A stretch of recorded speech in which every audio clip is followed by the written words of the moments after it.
एक तरह से कुछ गाड़ियां ऐसी हैं जो बिल्कुल सड़क पे चलती हुई मौत की तरह लगती हैं कई बार वो बिल्कुल। So good morning guys, welcome back to channel. Hope करते हैं सभी बढ़िया होंगे। तो आज का वीडियो जो है काफ़ी इंफॉर्मेटिव होने वाला है। मतलब कुछ डेटा आपके साथ में शेयर करूंगा आज कि इस वीडियो में, जिससे कि हमें पता चलता है कि हाँ भी एक साल के अंदर क्या क्या चलता है। कार के जो एक्सीडेंट होते हैं तो उससे कितने लोगों की जानें जाती हैं और कितनी इंजरीज वगैरह होती हैं, वो सारी चीज़ों पे बात करने वाले हैं। तो मतलब एक तरह से कुछ गाड़ियां ऐसी हैं जो बिल्कुल सड़क पे चलती हुई मौत की तरह लगती हैं कई बार वो बिल्कुल, क्योंकि सेफ्टी फीचर्स उनके हैं नहीं और बिल्ड क्वालिटी तो ये समझ लो जीरो है उनकी। जीरो मतलब बहुत कम रेटिंग लेके आती हैं ग्लोबल NCAP वगैरह में। तो इसलिए हमने सोचा कि एक ये वीडियो बनानी चाहिए। तो आज हम कुछ गाड़ियों की भी बात करेंगे, साथ ही साथ हम डेटा भी शेयर करेंगे 2022 का कि क्या घटा है पूरे साल में और कितने रोड एक्सीडेंट वगैरह हुए हैं, क्यों हुए हैं, रीजन भी उसमें हम साथ में शेयर करने वाले हैं आज की इस वीडियो में। तो सबसे पहले बात करते हैं कि 2022 के अंदर जो एक्सीडेंट हुए हैं उसमें कितने लोगों की जानें गई हैं, कितने लोगों ने अपनी जानें गंवा दी हैं, कितने लोगों की इंजरी हुई है। तो लगभग 1,55,000 के आसपास जो है उस लोगों ने अपनी जानें गंवाई हैं 2022 के अंदर, जो रोड एक्सीडेंट की है, केवल रोड एक्सीडेंट, कार से जो एक्सीडेंट हुए हैं उनकी। और उसमें किस वजह से सबसे ज्यादा कार एक्सीडेंट हुए? ओवर स्पीडिंग, जो 59.7% एक्सीडेंट में जो ये जाने गई हैं तो वो गई हैं ओवर स्पीडिंग की वजह से। तो आप समझ सकते हो कि कितनी ओवर स्पीडिंग रहती है अपने इंडिया के अंदर। और दूसरा इनमें से 62% जो डेटा है वो ये दिखाता है कि खराब जो स्ट्रेच हैं, बिल्कुल, तो इस सब का 62% खराब पैचेस की वजह से, जो खराब रोड स्ट्रेच है उनकी वजह से एक्सीडेंट हुए हैं। और उनका जो 5% है वो सेम रोड, जो 5% एक्सीडेंट हुए हैं वो सेम पैचेस पे हुए हैं, जो सेम स्ट्रेच हैं। तो मतलब कुछ स्ट्रेचेस को रिपेयर करना, वहां पे स्पीड लिमिट चेंज करना या फिर वहां पे निगरानी रखना, ये चीजें होनी बहुत जरूरी हैं। जैसा कि हम प्रैक्टिकली कई बार देखते हैं कि किसी रोड पे लिखा है 100 किलोमीटर पर आवर की स्पीड है, बट उस रोड को देख के लगता ही नहीं यहाँ कोई 100 चला पाएगा या चला सकता है या चलाना चाहिए, स्पेशली क्योंकि उसकी कंडीशन इतनी खराब है कि 100 तो छोड़ो, वहाँ 40-50 की स्पीड रिस्की लगती है। तो ये बहुत सारी चीजें हैं जो गवर्नमेंट को भी ध्यान देने की जरूरत है। अभी क्या है, जो यमुना एक्सप्रेसवे है, सभी जानते हैं, नोएडा से लेके आगरा तक, उस पे भी क्या है, अभी स्पीड लिमिट 100 थी पहले, अभी उसको घटा के 80 कर दिया है। क्यों?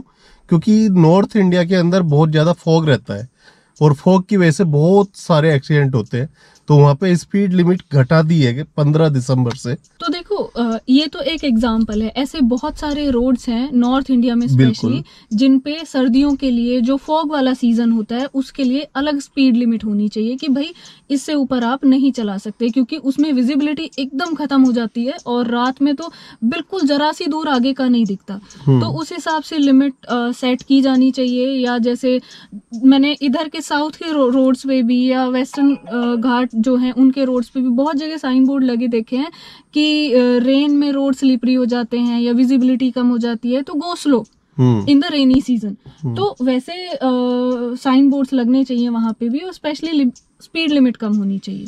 अब बात करते हैं, ये खाली जो जाने गई है उनकी बात करी है हमने। अब इंजरी कितनी हुई है रोड एक्सीडेंट में? ऐसा तो नहीं है कि 100% सभी को वो हो गया, कुछ लोग ऐसे जो बच गए, जो चोटों के साथ सरवाइव कर गए, तो ऐसे लोग हैं 40,000। तो ये 40,000 जो लोग हैं ये सरवाइव कर गए एक्सीडेंट में, चाहे वो हल्का टच हुआ या फिर खरोचे आई या फिर थोड़ा मतलब ज्यादा चोट भी, हाँ मेजर इंजरी भी हुई। तो टोटल जो इंजरी हुई है वो 40,000 के आसपास हुई है। तो ये टोटल आप मान सकते हो लगभग 1,95,000 लोग हो गए। 2 लाख आप समझ सकते हो। बहुत सारा डेटा ऐसा होता है जो कैप्चर ही नहीं होता है, मिस हो जाता है, मतलब हर जगह की खबर नहीं मिल पाती। मोटा मोटा आप मान सकते हो इतने लोग इफेक्ट होते हैं हर साल। तो ये 2022 का डेटा है खाली।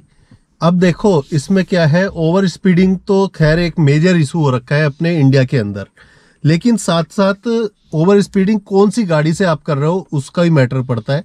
करने को तो देखो मर्सिडीज जा रही थी, उसमें भी ओवर स्पीडिंग थी तो उसका एक्सीडेंट हुआ। और वहां पे जो साइरस मिस्त्री थे उनकी जान चली गई। लेकिन मर्सिडीज से अभी एक और एक्सीडेंट हुआ जिसमें क्या यहाँ के एक क्रिकेटर है अपने इंडिया के, ऋषभ पंत, वो सरवाइव कर गए और अभी ठीक हालत में है। तो ऐसा नहीं है, पर कंडीशन पे भी डिपेंड करता है, स्पीड कितनी है। स्पीड उस गाड़ी की बहुत ज्यादा थी, इवन दो जो ऋषभ पंत की गाड़ी थी उसमें तो आग भी लग गई थी थोड़ी देर के बाद, और वो थोड़ी अच्छा लक काम कर गया। हाँ, जो क्या वो बाहर आ गए निकल के, गाड़ी का शीशा वगैरह तोड़ के वो बाहर निकल के आ गए।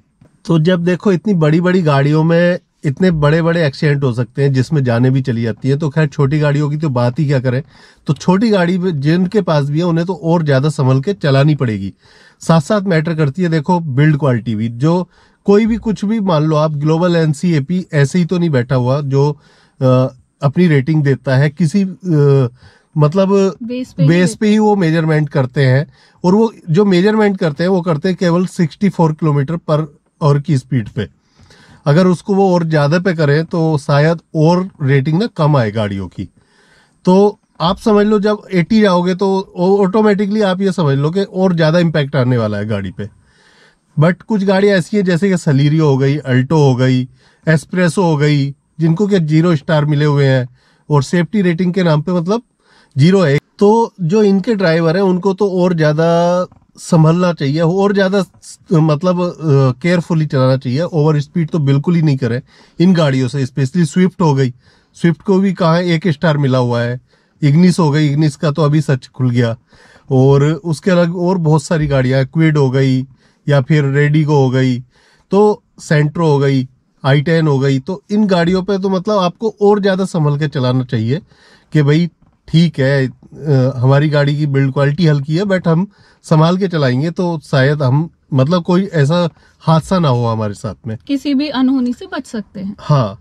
तो देखो ओवर स्पीडिंग की तो कहानी ऐसी है, चाहे आप टैंक लेके भी घूम रहे हो ना, बड़ी से बड़ी गाड़ी लेके घूम रहे हो, 1 करोड़ 2 करोड़ कुछ मैटर नहीं करता। बिल्कुल कोई भी चाहे आपके पास गाड़ी है वो चलती फिरती मौत ही लेके आप घूम रहे हो अगर आप ओवर स्पीडिंग कर रहे हो और आप रोड कंडीशन देख के नहीं चला रहे हो। बिल्कुल। तो बस एक तरीके से आप खुद भी फंस रहे हो और सामने वाले को भी लेके डूब। हाँ, कहीं ना कहीं तो आप टकरा ही रहे हो किसी न किसी में, तो उसको भी कहीं ना कहीं नुकसान हो ही रहा है। सो गाइस, जो ये वीडियो आज का मैंने बनाया है ये केवल अवेयरनेस के लिए बनाया है, क्योंकि देखो ओवर स्पीडिंग करना मतलब एक तरह से हमें अपनी जान को ही जोखिम में डालना है और सामने वाले की जान को भी जोखिम में डालना है। तो रोड कंडीशन देख के आप एटलीस्ट मतलब जितनी वहां पे स्पीड लिमिट है उतनी चला लो या उससे और कम चला लो, थोड़ी बहुत कम भी चला लोगे तो कोई शान नहीं मिलेगी। 10 मिनट लेट पहुंच जाते हैं, आधा घंटा लेट हो जाते हैं, तो पहुंच तो घर जाते हैं एटलीस्ट बिल्कुल अच्छे से। ये तो नहीं है कि भाई रास्ते में कहीं पे हम पड़े हुए हैं रोड के किनारे। इतने एक्सीडेंट देखने को मिलेंगे। आप मतलब गाड़ियों की हालत देखना, जो ये मतलब छोटी गाड़ियां है ना, इनकी तो मतलब ये समझ लो ये साइड वाले पिलर वगैरह ऐसा मुड़ जाते हैं, बिल्कुल कागज के जैसे पिचक जाते हैं। तो आदमी का क्या होगा अंदर बैठे हुए, उसका आप खुद सोच सकते हो क्या हालत होती होगी उसकी बेचारे की।